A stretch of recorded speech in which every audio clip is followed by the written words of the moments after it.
here because this we already seen that. So let's forget that. Let's forget that. Right here. Right here, right? We have something called the Federal Reserve that most of us know nothing about. Watch this. Watch this.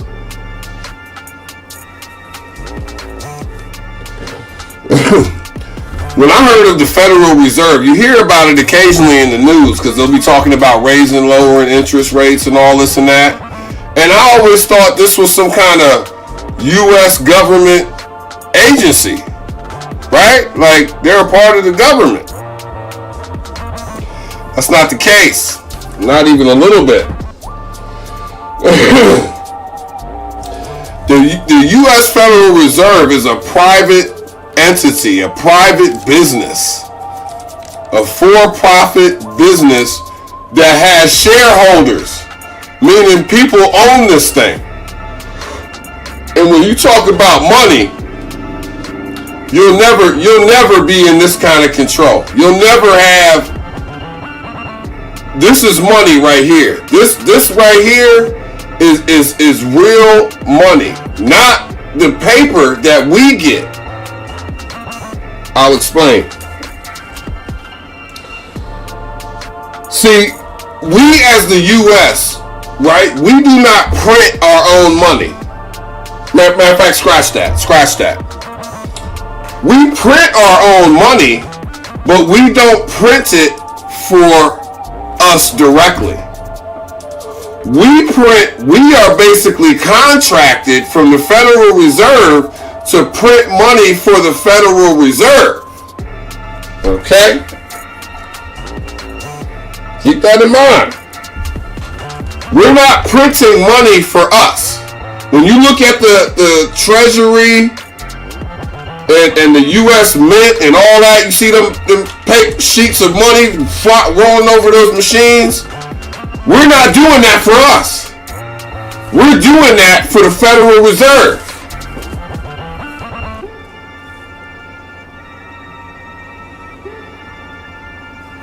Now, a little history on this. The Federal Reserve began with about 300 people.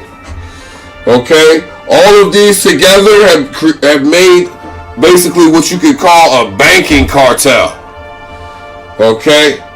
And they have more wealth than, when you're thinking about money, it's more than you could even possibly think about. That's crazy to even consider that. The Federal Reserve collects billions in interest from the money that we print. So basically, what happens is we print the money, but we're printing the money for the Federal Reserve. The Federal Reserve then takes the money and distributes it to all the banks in the country.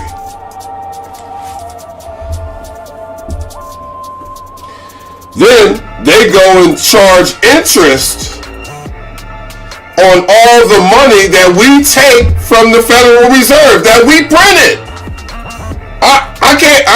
I can't make sense of all this. It's crazy. And nobody thinks about this stuff when you talk about, oh, I'm gonna be rich. It's possible. It's possible. Yeah. It's possible. It's possible. 1%. 1% possible. Don't forget that. I hate to bring you back to that, but yeah, it's possible. It's possible. Les Brown, Eric Thomas. Yeah, it's possible, but 1%. Goodness. So after it collects this interest, which is profit, it then shares it with its shareholders, who are mostly in England. Shout out to Andrew McLaughlin. You know what I'm saying? Your people are over there banking off all cash. I'm just kidding with you, man. I'm just kidding with you. I know you got love for the English, man. Hey, I love everybody, man. You know what I'm saying? But check this out. Through an act of Congress, gave control of the U.S. Treasury to the Federal Reserve. Just like that. Bang. And we will begin this thing of where we print the money, but it's for the Federal Reserve, not for this country.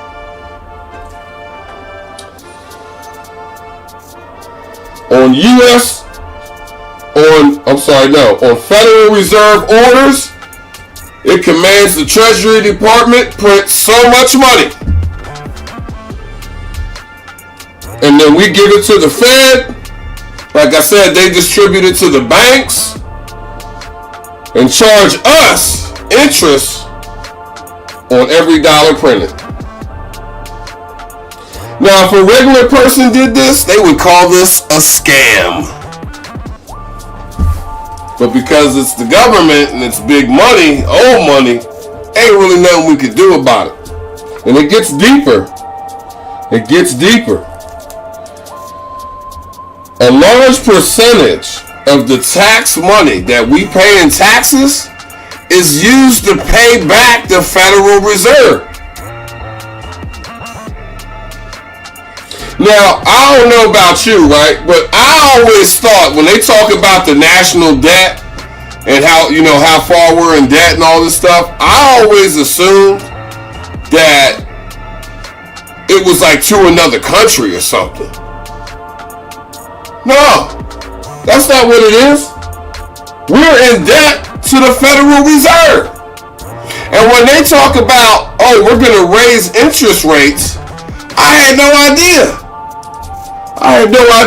That means they're raising how much they're going to charge us for printing our own money.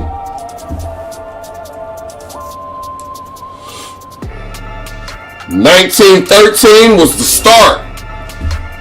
Nelson Ulrich, who incidentally is the grandfather of the Rockefeller family, because these people think generations ahead. They think outside of our capability, even though it's hard to admit that. But these ultra rich, even just if you don't want to say ultra rich, even just the rich, it's a slight percentage chance. Nelson Ulrich, he pushed through the Federal Reserve Act. And it was a controversial thing as most of the representatives were away on Christmas break. Some would say it was an illegal move, but because of the time, what was anyone going to do? The Federal Reserve used to own, I don't know if they still do, but at one point in time they owned most of the major TV networks, controlling what is going out to the masses. If you remember the $2 bill, that's why you don't see them no more, because they didn't have the Federal Reserve note across the top. That was a United States note, at least initially. Money, real money that we had at one point in time was backed by silver and gold. Meaning as you held a paper money in your hand, you basically had a contract with the government that this was redeemable for gold or silver at any of the Federal Reserve banks.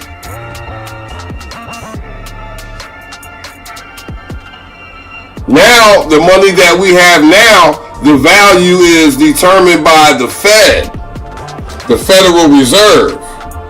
It's not real money. There is no more real money.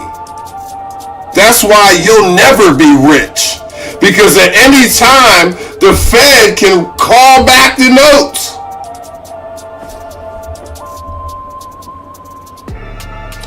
They can raise and lower the value of our money. World leaders can get together and have what they call financial warfare. When you talk about, we're waiting for the rockets and the tanks to show up. But these countries are already battling financially, bureaucratically.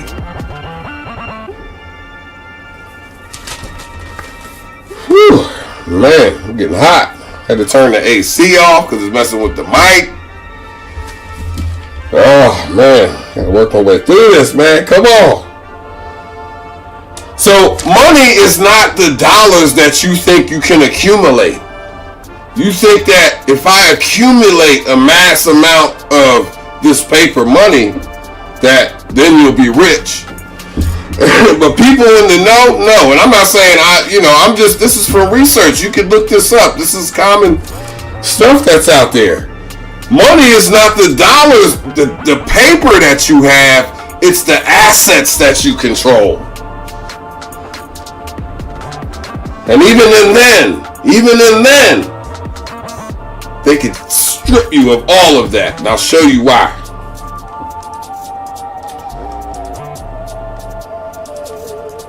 But first, we talk about printing money, right? We print money for the Federal Reserve, but only on orders from the Federal Reserve.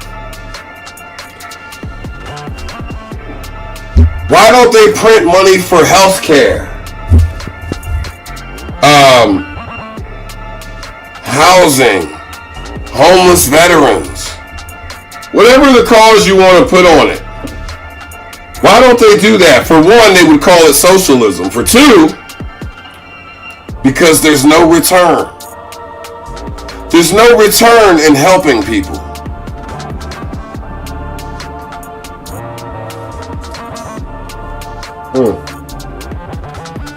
But when they know there's a return, they'll print off massive amounts. What's a situation that they know there's going to be a return? War. Think Twin Towers, 2001. Bush goes to Congress. I need this amount. They then go to the Fed. The Fed gives us that amount on loan, by the way. We enter war against terrorism. And people begin to collect massive amounts of money that me and you will never see. Trust that. And as much as you might want to not admit that, you might want to hang on to that 1% chance that you wake up tomorrow and there's $1 billion in your account. There's a chance that that's possible. But you and I both know that's not going to happen.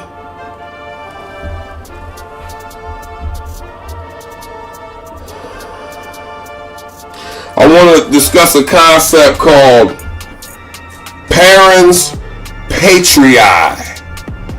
Parens patriae. I'm going to spell it out just so you can go look this up. This isn't conjecture. P-A-R-E-N-S. Parens. P-A-T-R-I-A-E. Patriae. A concept born in England, by the way. A concept of basically a doctrine of government, of how to run a government. Parens patriae basically says that the government is the parent of its citizens. The parent. Now imagine what that means, right? Imagine you and your child. What kind of control do you have in that situation? Parens patriae. Stuff that's, we probably never even heard of this. This is why you'll never be rich. Not only is it the government being the parent of its citizens, it's being the parent of citizens who are incompetent. In 1933, this country went bankrupt.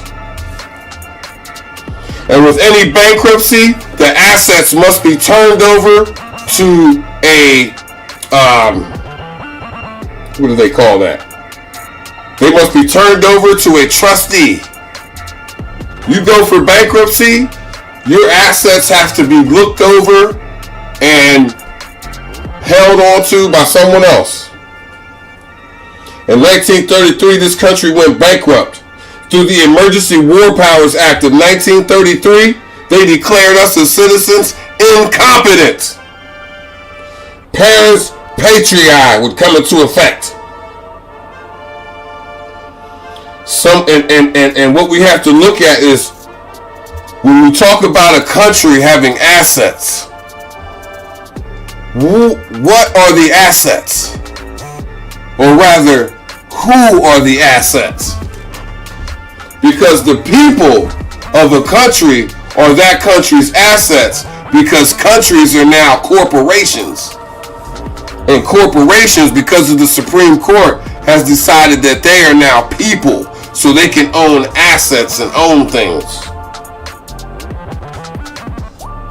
Some would even say that the 14th Amendment was not a moral in trying to make everyone equal, but rather a precursor to getting everyone on the same page so that we could then be turned over to the Federal Reserve as the trustee of the United States assets.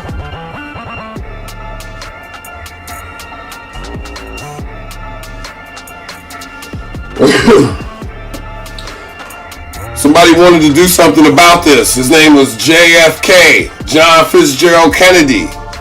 He wanted to change it back. He wanted to make it to where we printed our own money and we weren't under this control of the Federal Reserve. And you see what happened to him. Another example, a more recent example, James Trafficant, an Ohio representative, tried to speak out about the Fed and this corrupt manner in which they tie themselves in with our government. That was in 1993. In 2002, he would be convicted of 10 charges, including bribery and fraud. Controversially, they would say this was a result of him trying to speak out against the Fed and put a stop to this. Because in reality, we all owe the Fed. We all owe the Federal Reserve. And it's a debt that they are going to make sure we can never pay back. Because these people that are in charge of this whole thing are people you never even see. People you never even hear about. You don't see them on the social media. You don't see them on none of that stuff. You don't see them on the news. You'll never know who these people are. But yeah, we've been given this idea that if you just work hard enough,